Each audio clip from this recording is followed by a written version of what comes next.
주의 길을 걸어가는 동안에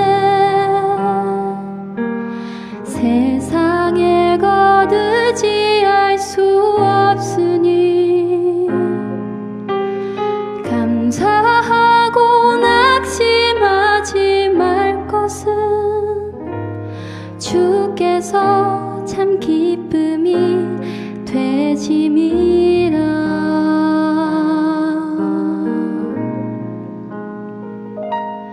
하나님의 꿈이 나의 비전이 되고 예수님의 성품이 나의 인격이 되고 성령님의 권능이 나의 능력이 되길 원하고 바라고 기도합니다.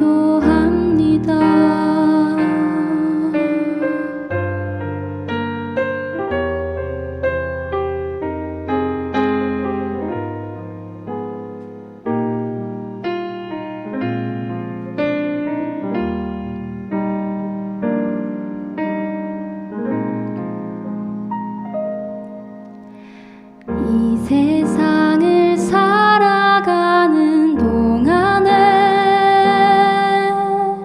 나의 힘을 의지할 수 없으니 기도하고 낙심하지 말 것은 주께서 참 소망이 되심이라.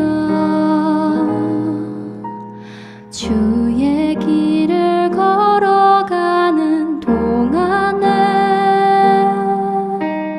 세상에 거두지할 수 없으니 감사하고 낙심하지 말 것은 주께서 참 기쁨이 되심이라.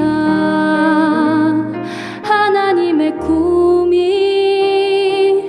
나의 비전이 되고 예수님의 성품이 나의 인격이 되고 성령님의 권능이 나의 능력이 되길 원하고 바라고 기도합니다. 하나님의 꿈이 나의 비전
기도하시겠습니다. 사랑과 은혜의 아버지 하나님, 오늘 이렇게 한 주 동안 우리들을 보호하여 주시고 다시금 이 시간을 구별하여 하나님께 드릴 수 있도록 하여 주심을 인하여 감사드립니다.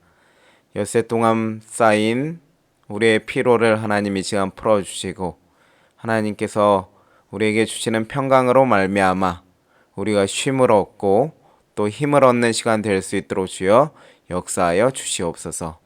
또한 이 시간은 우리의 마음을 성장시키는 데 있어서 필요한 교육들을 하는 시간이오매 하나님 함께하여 주셔서 우리 마음에 새 마음을 창조해 주시고 우리의 마음을 성장시키시는 성령 하나님의 능력이 우리에게 임하여 주시고 그를 통하여 오늘도 한 단계 성장해 나가는 우리 모두가 될 수 있도록 주여 역사하여 주시옵소서.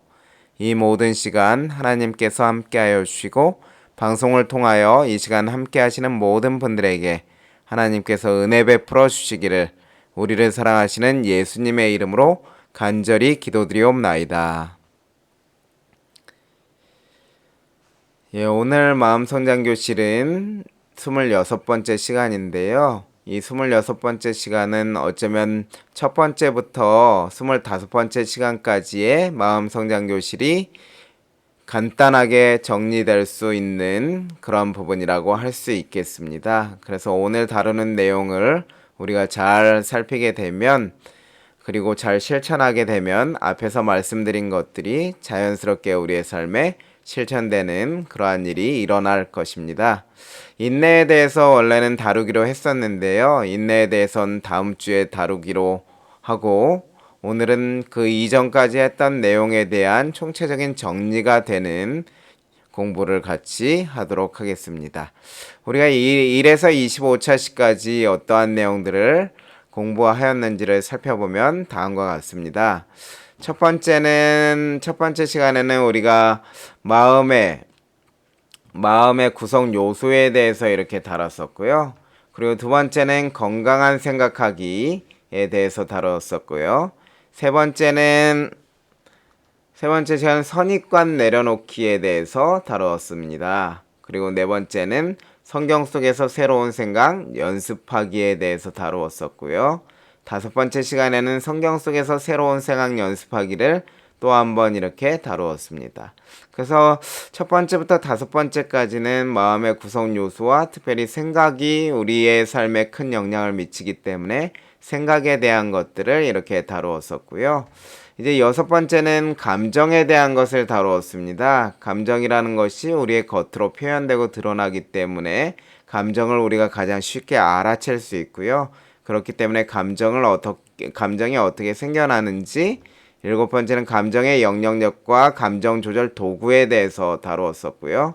그리고 여덟 번째는 그럼 그 감정을 어떻게 우리가 풀어낼 수 있는가, 성경 속에서 감정 풀기 연습을 하였습니다. 그리고 아홉 번째 시간에도 성경 속에서 감정 풀기 연습을 하였고요. 그래서 계속해서 배웠던 것이 말씀 묵상을 통해서 성경 속에서 우리의 생각과 우리의 감정을 정리하는 법들을 이렇게 우리가 살폈었고요. 그리고 열 번째 시간에는 생각과 감정을 알아채는 연습 어떻게 할 것인가에 대해서 살펴보았습니다. 이러한 강의가 궁금하시면 제 유튜브에서 앞에 있는 방송들을 쭉 첫 번째부터 10번째까지 마음성장교실 재생 목록에 제가 재생 목록으로 구성해 놓았으니까 그걸 들어보시면 되겠습니다. 11번째 시간은 우리가 감사 개념 잡기 시간을 가졌었고요. 그래서 구체적인 성품 하나하나 다루기 시작했는데요. 그래서 감사에 대해서 가장 먼저 다루었습니다. 그리고 감사의 태도 12번째, 그리고 13번째는 감사를 어떻게 표현할 것인가 그 법칙을 배웠고요. 14번째 시간에는 성경 속에서 마찬가지죠. 우리 모든 교육은 성경 속에서 만나야 또 우리가 간편하고요. 그리고 하나를 할 때 여러 가지를 할 수 있는 것입니다. 그래서 성경 속에서 감사를 표현하는 연습을 2번에 걸쳐서 했습니다. 이렇게 한 달 동안 감사에 대한 교육을 했었고요. 그리고 두 번째 성품으로 우리가 칭찬의 습관을 들이는 것에 대해서 했었는데요. 칭찬 개념 잡기 17번째 시간은 칭찬의 방법과 태도에 대해서 다루었고요. 그리고 18번째 시간에는 칭찬의 태도와 성경 속에서 칭찬 연습하기. 이것도 성경 속에서 이루어지죠. 그리고 19번째 시간 성경 속에서 칭찬 연습하기. 칭찬이 우리가 많이 부족한 것 같아서 3번이나 연습했습니다. 성경 속에서 칭찬 연습하기. 20번째 시간도 그렇게 보냈고요. 그리고 21번째 시간에는 친절에 대해서 다루었지요. 그래서 서로 친절하게 행하라는 하나님의 말씀처럼 친절을 배우는 시간을 가졌습니다.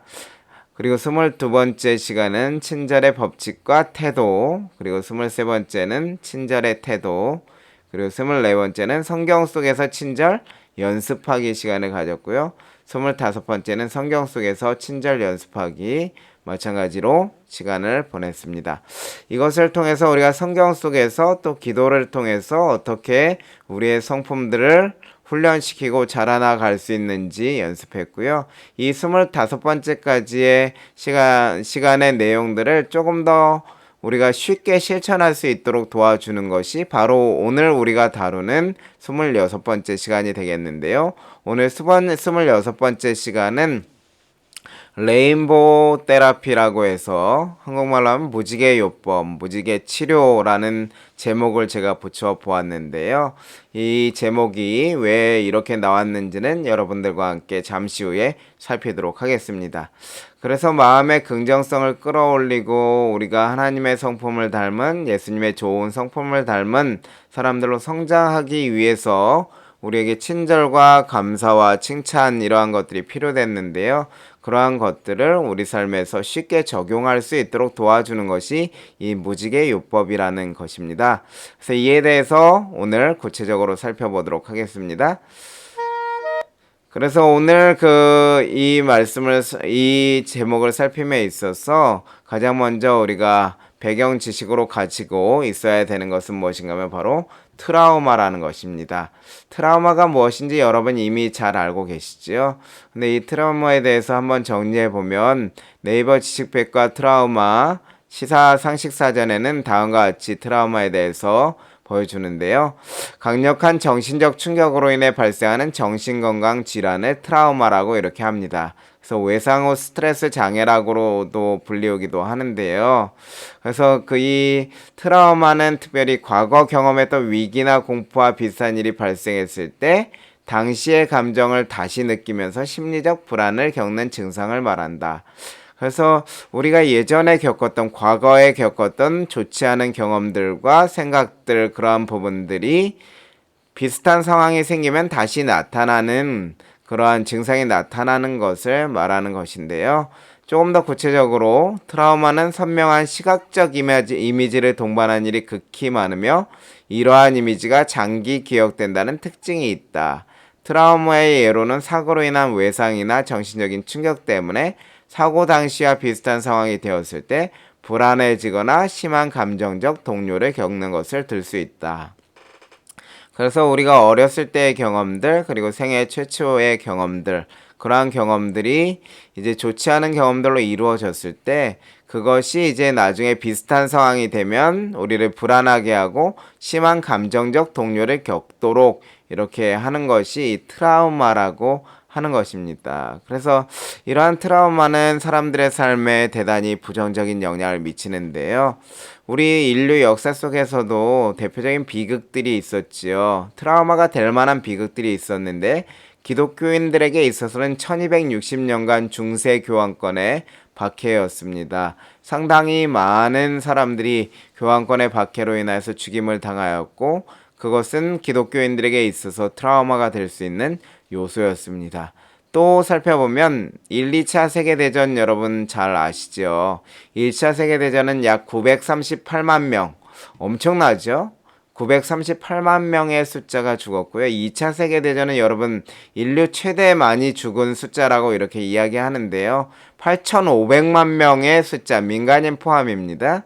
연합군과 적군들 이렇게 포함해서 8,500만 명이 죽었으니, 죽은 전쟁이었으니 얼마나 많은 상처를 입히고 충격을 주었겠습니까? 그리고 최근 우리가 90년대에 있었던 9.11 테러, 2,977명이 죽는 일이 벌어졌었는데요. 미국 사람들에게 있어서는 이 일이 아주 큰 아주 큰 이렇게 그 트라우마였죠. 비극이었습니다. 그래서 또 우리나라 역사 속에서는 뭐 이렇게 역사를 거슬러 올라가면 우리 그 일본에 의해서 이렇게 그 강제로 이렇게 그 우리가 식민지 통치를 받던 시절 혹은 임진왜란 이러한 모든 크고 작은 사건들이 우리나라 백성들의 삶에는 꽤 많이 녹아 있고 그것이 우리에게는 어쩌면 큰 비극이었습니다. 요즘에 있어서는 우리에게 비극은 무엇인가 하면 이 코로나 바이러스지요. 이 코로나 바이러스가 얼마나 큰 충격을 가져다 주고 있는지를 살펴보게 되면 여기 지도에 보시면 이 붉게 표시된 영역들이 다 코로나가 발생한 지역인데요. 여러분 없는 대륙이 없죠. 북아메리카, 남아메리카, 그리고 아프리카, 유럽, 그 다음에 아시아 전 지역 이렇게 그 코로나가 많이 발생하였는데 특별히 확진 환자를 여러분 보십시오. 확진자 숫자를 보면은 오늘만 해도 71만 명이 증가했고요. 지금까지 확진자가 전 세계 확진자가 6,522만 명 정도 되니까요. 6,522만 명이니까 우리나라 인구보다도 많은 인구수가 이렇게 확진 환자가 되었고요. 그 중에 여러분 사망자 수를 보십시오. 150만 명이 죽었습니다. 150만 명이 이제 그 죽었다는 건 상당히 큰 전쟁도 아닌데 이렇게 많은 사람들이 죽은 것이죠. 그리고 발상 국가와 영토를 보시면 221국가, 그러니까 어떻게 보면 대부분의 국가에서 이렇게 코로나가 발생하고 그로 인한 사망자가 발생하였다는 것을 우리는 알 수 있는 것이죠. 그래서 이로 인해서 스트레스를 많이 받게 되고, 특별히 제가 지난주에 이제 그 웹툰을 봤는데요. 그 웹툰은 무엇인가 하면 코로나 걸린 사람이 얼마나 고민을 하고 상처를 받는지에 대해서 그것을 웹툰으로 이렇게 표현한 건데요. 자기가 원하지도 않고 어떻게 감염된지도 알지도 못하는데 이제 그 병원에 코로나 진단받고 입원하여서 이제 그 가족들에게 전화 올까, 선생님 혹은 친척들, 아는 사람들 어떻게 된 거냐고 그렇게 전화 올 때마다 그 심장이 벌렁벌렁하고 이렇게 2차 충격을 받는 그러한 일들, 그래서 이러한 트라우마들이 생성되는 그러한 일들이 그 발생하는 것들을 제가 본 적이 있는데요. 이처럼 큰 충격을 가져다 주고 있는 것이 코로나 바이러스라고 하는 것입니다. 그런데 여러분, 이보다 더 큰 인류 역사 최대의 비극이 있었는데요. 인류 역사 최대의 비극이 여러분 무엇일까요? 여러분 아실 거라고 생각됩니다. 그 최대의 비극은 성경에 기록되어 있는데요. 바로 창세기 7장 17절로 24절의 말씀에 기록되어 있습니다. 이게 노아 홍수에 관한 기록이죠. 홍수가 땅에 40일을 밤낮 쉬지 않고 비가 내렸고요. 그로 인하여서 물이 많아져서 방주가 땅에서 떠오르고 물이 점점 많아지니까는 모든 산들이 다 물에 덮였습니다. 그래서 여러분 그 산들이 다 덮인 그런 홍수 보셨습니까? 우리 눈으로 보지를 못했죠. 그 한국 사람들은 잠수교 이렇게 해서 한강에 이렇게 도로가 잠기고 그러한 것들은 경험했으나 산까지 이렇게 높은 산까지 잠기는 것은 보지는 못하였을 것입니다. 저도 그렇고요. 세계 역사 속에서도 이런 걸 보기가 쉽지 않고요. 그런데 노아 홍수 때에는 천하의 높은 산이 다 덮였다고 하고요. 그리고 땅 위에 움직이는 생물이 다 죽었다는 것입니다. 2차 세계대전하고 이렇게 그 세계대전이나 여러 그 질병들로 인해서 다 죽지는 않았잖아요. 근데 다 호흡하는 것, 생물의 기식을 호흡하는 것, 짐승도 죽고 새도 죽고 사람 모든 것이 이렇게 죽은 것이죠. 그런데 여기 특별히 23절에 보면 노아와 그와 함께 방주에 있던 자만 남았더라. 근데 인구수는 우리가 몇 명이 죽은지는 이렇게 추정할 수 없죠. 하지만 석유나 그런 여러 가지 그 석탄이나 여러 지하 자원들이 나무들의 썩음과 사람들의 시체로 이루어진 그 썩은 것들이라면, 그로 인한 기름들이라면 그 인구수가 얼마나 많을지는 우리가 지금 쓰는 기름의 양, 그것이 계속해서 이제 그 기름이 그 생산되고 있고 하는 것을 볼 때 몇십 년, 몇백 년 써도 이렇게 그 남을 정도의 기름이라면 얼마나 많은 인구가 살았을지를 예측할 수 있는 것이죠. 그렇지만 인구수는 정확히 모릅니다.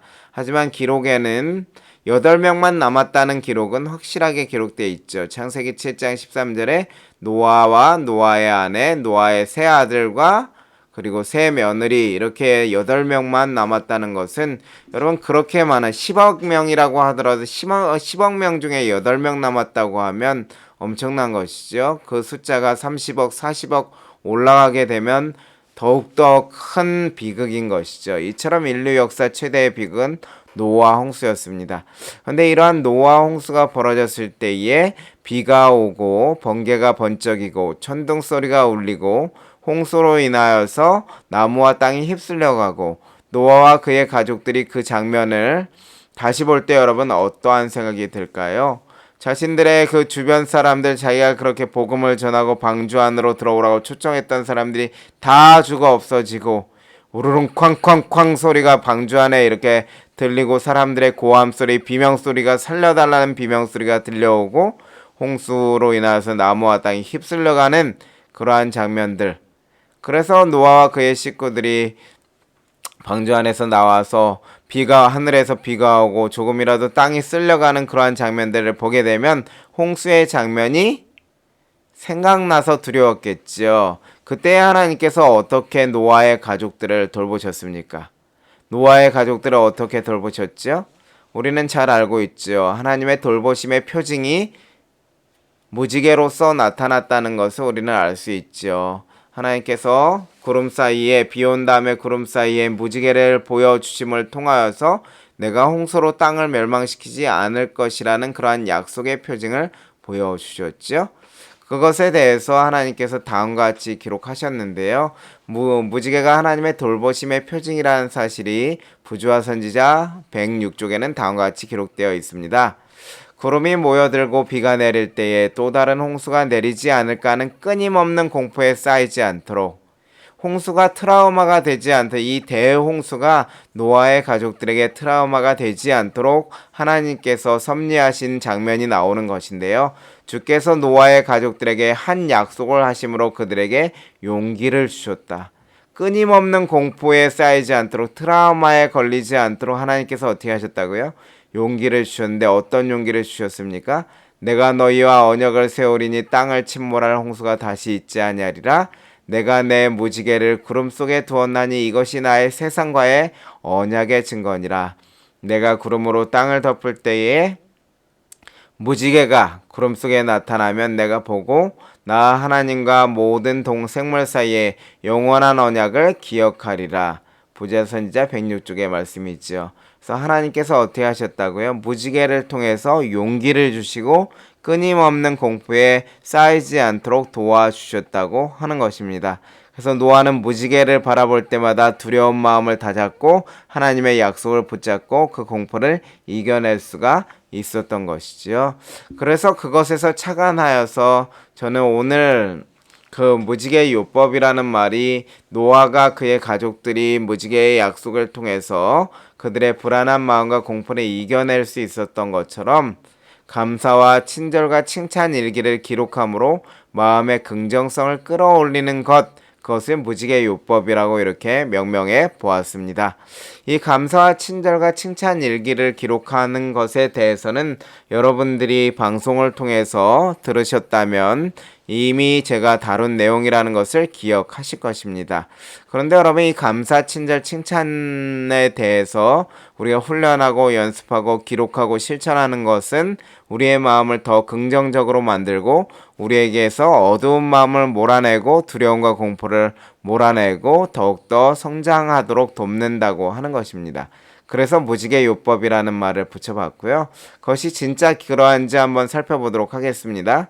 감사라고 하는 것, 성경에는 다음과 같은 권면을 주셨지요. 모든 일에 감사하십시오. 이것이 하나님의 뜻입니다. 이렇게 권면하셨는데요.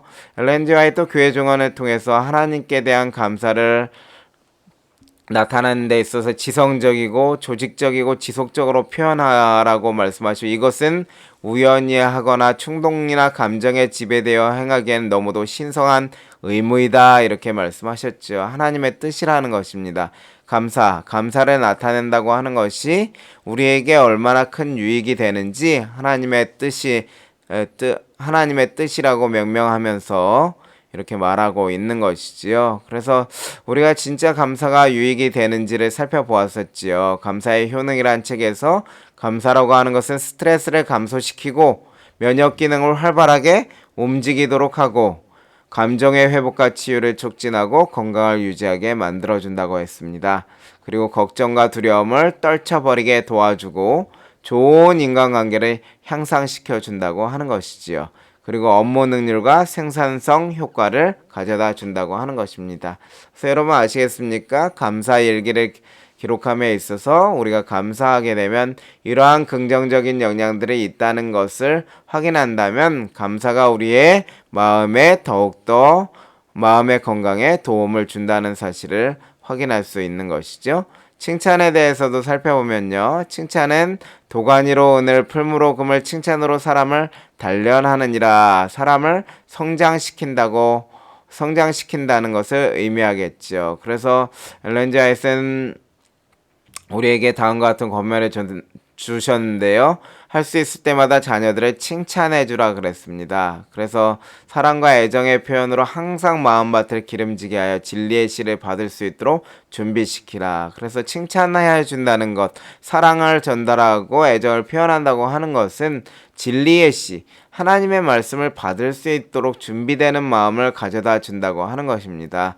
그래서 자녀들은 책망과 교정만 받아야 될 것이 아니라 친절한 말로 하는 즐거운 햇빛이 되는 격려와 칭찬을 받아야 한다는 것을 기억하라. 이것은 자녀뿐만 아니라 어른들도 마찬가지겠죠. 이렇게 할 때 우리 마음에는 대단히 긍정적인 영향이 미쳐지는데요. 칭찬의 효능에 대해서 살펴보게 되면 여기 몇 가지 살펴보도록 하겠습니다. 긍정적 자아와 자아 존중감을 형성하게 된다고 합니다. 다른 사람이 나를 어떤 사람이라고 긍정적으로 평가해 줄 때 그것이 나의 긍정적 자아 형성을 돕고 또 자아를 존중하게 된다고 하는 것이지요. 그리고 성장의 원동력과 행동 변화의 촉매가 되는 것입니다. 세 번째는 상처받은 마음의 치유자가 되는 것이고요. 네 번째는 인간관계를 원만하게 하는 윤활유 역할을 한다고 하는 것입니다. 다섯 번째는 자신의 능력이나 가치감에 대한 긍정적 상을 형성하고요.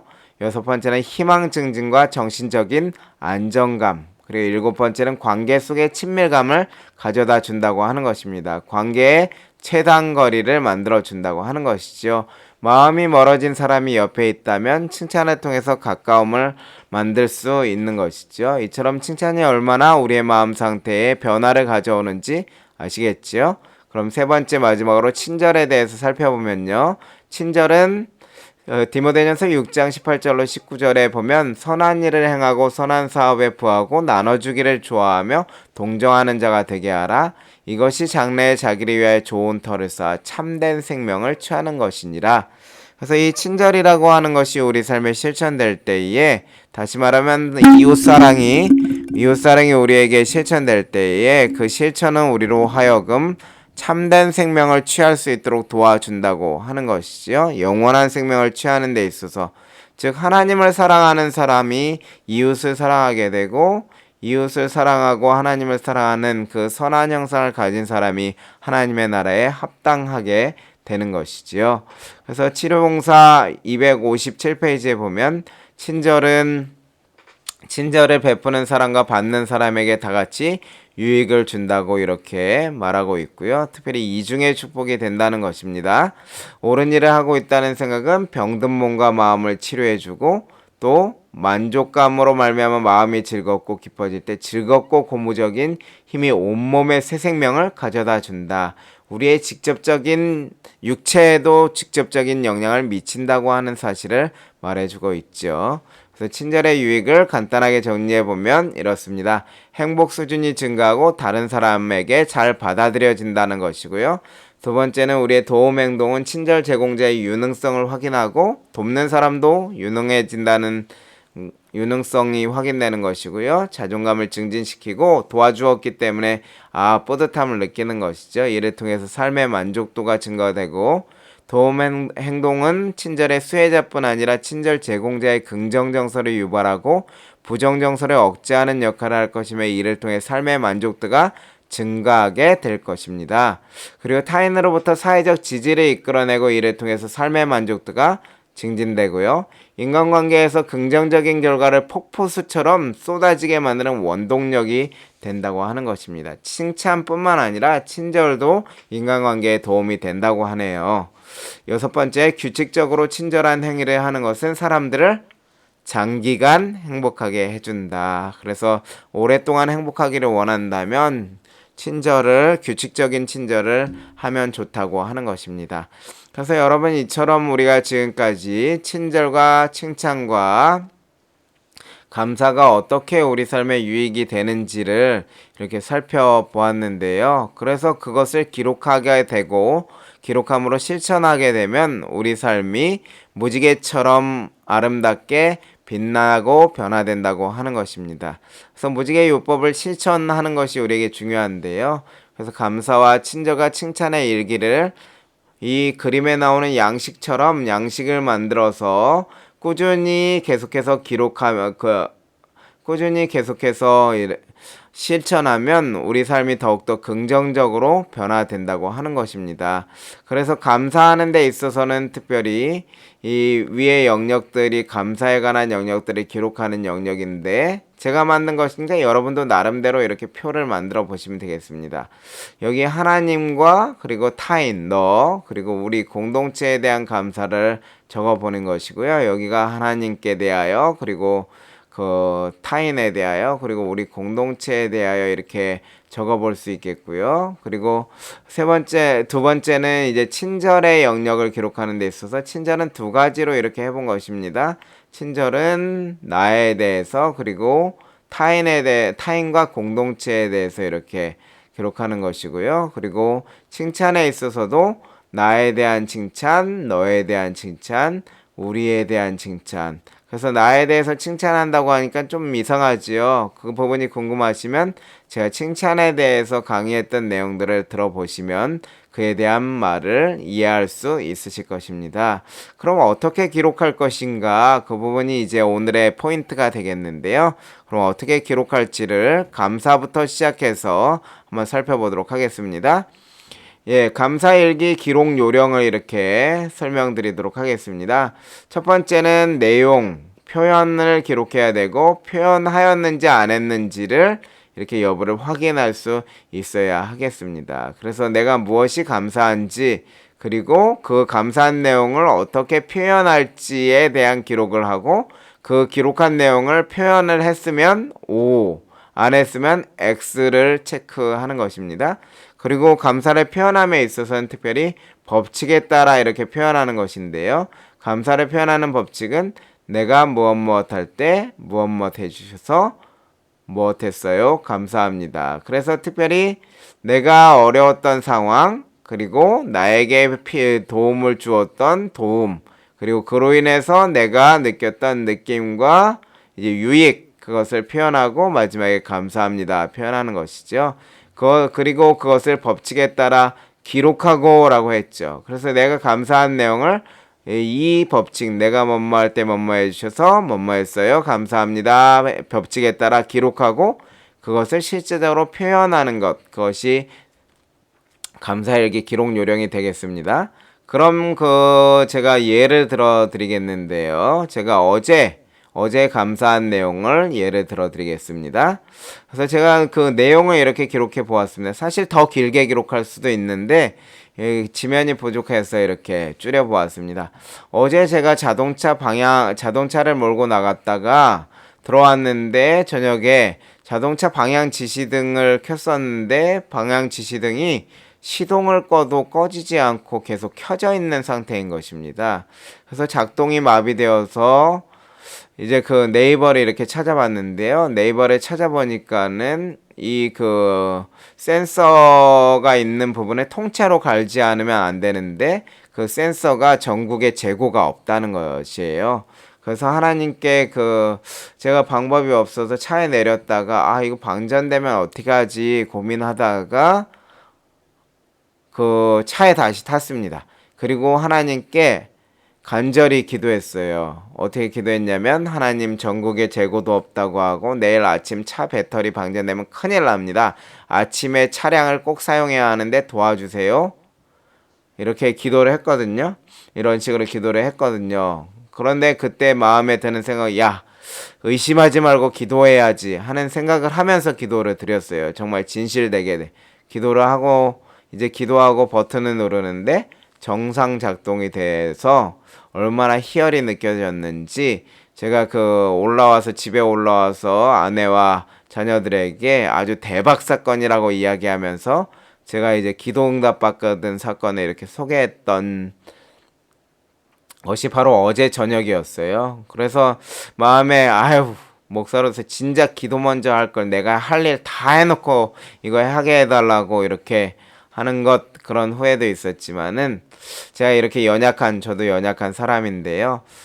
이러한 내용들을 이렇게 기록해 보았고요. 그것을 이제 감사한 일이잖아요. 하나님께 감사한 일이죠. 그래서 하나님께 감사의 표현을 적어 본 것입니다. 그래서 하나님, 제가 자동차 방향 지시 등이 작동되지 않아 온갖 시도를 해보다가 결국 방법이 없다는 것을 알고 저의 상황이죠. 하나님께 간절히 기도했을 때, 여기까지가 내가 뭐뭐했을 때죠. 상당히 길죠, 여러분. 이렇게 구체적으로 감사의 내용을 표현하는 것입니다. 저의 기도를 응답해 주셔서 기도로 인해서 제가 희열을 느꼈습니다. 도와주셔서 하나님 정말 감사합니다. 만약 하나님께서 저의 이러한 기도를 들으신다면 하나님 도와주신 하나님도 뿌듯하시겠죠? 그래서 하나님의 마음도 행복해지고 기도드린 저의 마음도 행복해지는 것입니다. 그래서 여러분 이렇게 감사일기 기록해 보시고요. 그리고 두 번째는 이제 친절일기 기록 요령을 이렇게 말씀드리는데요. 친절일기를 기록함에 있어서는 다음과 같습니다. 친절의 두 종류의 친절을 이렇게 기록하시는 건데 나에 대한 친절과 그리고 타인에 대한 친절을 기록하는 건데요. 나에 대한 친절은 나의 몸, 정신, 직업, 여가, 선물 이것이 친절의 영역이 되겠습니다. 그리고 타인에 대한 친절은 가족, 타인, 공동체에 대한 친절을 의미하는데 말과 태도와 행동으로 어떻게 친절할 것인지에 대해서 이렇게 이제 생각을 하고요. 그러니까 대상을 정해야 되겠죠. 그 다음에 이제 친절을 계획하는 것입니다. 어떻게 친절을 베풀지. 사실 의도적인 친절은 친절이 아니라고 말하는데 친절을 연습함에 있어서는 계획할 수 있는 것이죠. 그것이 나중에 품성이 되면 자연스럽게 나에게서 친절이 흘러나오니까요. 계획한 다음에는 실천을 했으면 실천을 확인하고 그다음에 실천한 다음에 느낌이 어떻는지 기록하는 것이 좋습니다. 그러면 그에 대한 예도 좀 보여드리도록 하겠습니다. 제가 다음과 같이 이제 친절을 실천한 것을 이렇게 기록해 보았는데요. 제가 대상은 나에 대한 친절은 잘 안 해보시니까 해보는 것입니다. 나에 대해서, 영역은 몸에 대해서 5가지 중에 이 몸을 택했죠. 몸을 택했는데 치과에 가서 스케일링 받는 것을 이렇게 택했습니다. 이 스케일링 받는 것을 택했는데 제가 택한 이유가 잇몸이 자꾸 약해지고 그리고 치석이 많이 껴서 입에서 냄새도 많이 나고 이렇게 해서 이러다가는 60 넘어서 나는 딱딱한 것도 못 먹고 이렇게 치아가 다 상해서 이렇게 힘들겠구나 하는 생각이 들어서 60 넘어서도 건강한 잇몸과 치아를 가질 수 있도록 나에게 친절을 베풀었다 생각해서 스케일링을 받기로 결심을 한 것입니다. 그래서 실천을 언제 했는가 하면 이번 주 수요일에 미 베스트 치과에 가서 스케일링을 받았어요. 그래서 스케일링을 받고 그렇게 하는 일을 했고요. 그로 인한 느낌을 이렇게 기록해 보았는데요. 그렇게 하고 나니까 다른 사람은 모르지만 입안이 엄청 상쾌해졌고 그 다음에 개인적인 생각에는 입냄새도 덜 나고 또 치아랑 잇몸이 건강해지는 느낌이라는 것을 이렇게 느끼게 되었습니다. 그래서 이처럼 여러분 계획을 세운 다음에 실천을 하고 느낌을 기록하는 것을 하는데, 이렇게 의도적으로 자꾸 해보면 그것이 더욱더 실천하는 데 있어서 구체적으로 친절을 실천할 수 있을 것입니다. 이제 칭찬에 대해서 마지막으로 다루도록 하겠습니다. 칭찬의 일기의 기록 요령을 말씀드리면, 칭찬의 영역이 있는데요. 그 영역이 다음과 같이 이루어져 있습니다. 성품에 대해서, 그리고 여기 성경이라고 잘못되어 있는데 성격입니다. 죄송합니다. 성격, 그리고 믿음, 기대, 행동, 특별히 행동에 있어서는 선행 얼마나 좋은 행동이었는지와, 그리고 과정, 노력을 의미하겠죠. 과정을 표현해 주는 것이고요. 때로는 능력을 칭찬하는데, 능력에 있어서는 강점, 장점을 들어서 이렇게 칭찬해 주는 것입니다.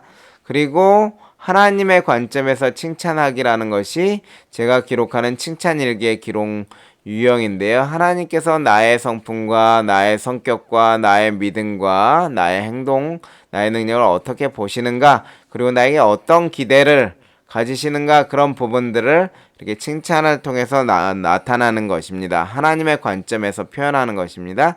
그것이 무슨 말인지는 이어지는 제가 실천한 것에 표현해서 확인하실 수가 있습니다. 그래서 칭찬의 대상을 이렇게 첫 번째 정해야 되겠죠. 그래서 나를 할 것인가, 아니면 타인을 할 것인가, 우리 공동체를 할 것인가, 칭찬 대상을 정하시고요. 저는 나로 해보았습니다. 그리고 칭찬의 영역, 그래서 칭찬 영역을 하시면 그 기대를 표현하셔야 되는데, 그 기대를 이렇게 표현함에 있어서 이렇게 기대를 표현하면 기대의 영역을 이렇게 내용을 작성해야 되겠죠. 그래서 그 내용을 이렇게 적어보았습니다. 칭찬 내용은 나의 화를 자녀들에게 전이시키지 않기. 그래서 제가 제가 화가 났는데 그 화를 아이들에게 푸는 적들이 많이 있더라고요. 그래서 앞으로의 나는 이런 내가 되지 않으면 좋겠다는 기대를 칭찬으로서 이렇게 표현해 본 것입니다. 그래서 다음과 같이 표현할 수 있겠습니다. 인철아, 나는 내가 너의 화를 자녀들에게 풀지 않고 하나님께 기도함으로 건강하게 풀기를 기대한다. 하나님께서 너의 감정을 받아주실 거야. 이렇게 여러분 표현하실 수 있고요. 이렇게 표현하면 어떻겠습니까?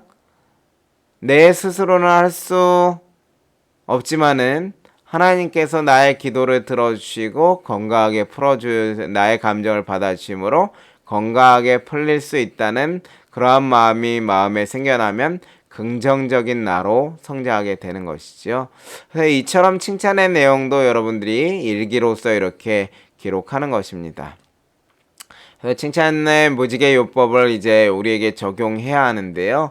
그 적용에 있어서 3가지 적용이 있는데, 첫 번째는 기록할 노트를 준비하는 것입니다. 칭찬, 감사, 친절을 기록할 노트를 준비하는 것이고요. 두 번째는 기록할 시간을 확보하는 것입니다. 시간을 확보하는데 주 1회를 하시든지 아니면 매일 하시든지, 저는 주 1회 하실 것을 이렇게 권장하는데요. 주 1회 하시면 더 기록할 것이 많아서 이렇게 더 곰곰이 생각할 수 있겠고 한 주를 돌아볼 수 있기 때문이죠. 그렇다고 매일 하는 것이 나쁘다는 것은 아닙니다. 매일 하시면서 매일의 삶을 돌아보시면서 매일 하실 수도 있습니다. 그리고 마지막 3번째 가장 중요한 것은 습관이 되도록 지속적으로 그 일을 하라는 것이죠.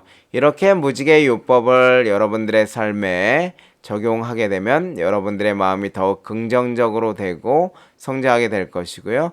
여러 트라우마, 공포와 어려움들로부터 또 그 용기를 얻는 것들도 이런 감사와 칭찬과 친절의 일기를 기록하고 나중에 그것을 다시 읽어봄을 통하여서 하나님께서 나를 이렇게 도우셨구나, 하나님께서 나에게 이런 용기를 주셨지 확인하면서 극복해 나갈 수 있을 것이라 생각됩니다. 오늘 여기까지 해서 무지개 요법에 대한 정리를 마쳤고요. 25가지 25차 시간 동안 강의했던 내용들에 대한 종합적인 정리를 마치게 되었습니다. 여러분 잘 실천하시고 이제 다음 주부터는 인내에 대한 교육을 시작하도록 하겠습니다. 기도하시고 마치겠습니다. 사랑과 은혜의 아버지 하나님, 오늘 이 시간 마음성장교실에 함께 참여할 수 있도록 도우셨으니 감사드립니다. 하나님께서 주신 칭찬과 감사와 우리 친절의 일기를 기록하고 잘 실천하기를 원하오니 하나님 우리에게 용기를 허락하여 주시고 실천할 수 있는 힘을 허락하여 주시옵소서. 그를 통해서 우리의 마음이 더욱 행복하고 우리가 더욱 성장하는 사람들이 될 수 있도록 인도하여 주시옵소서. 오늘 이 저녁 방송에 함께 하신 모든 분들에게 하나님께서 은혜와 평강을 주시기를 간절히 구하오며 우리를 사랑하시는 예수님의 이름으로 간절히 기도드리옵나이다. 아멘. 예, 오늘 모든 강의를 마치고요. 이제 다음 주에는 우리가 친절에 관한 친절이 아니라요. 인내에 관한 강의로서 함께 하도록 하겠습니다. 감사합니다.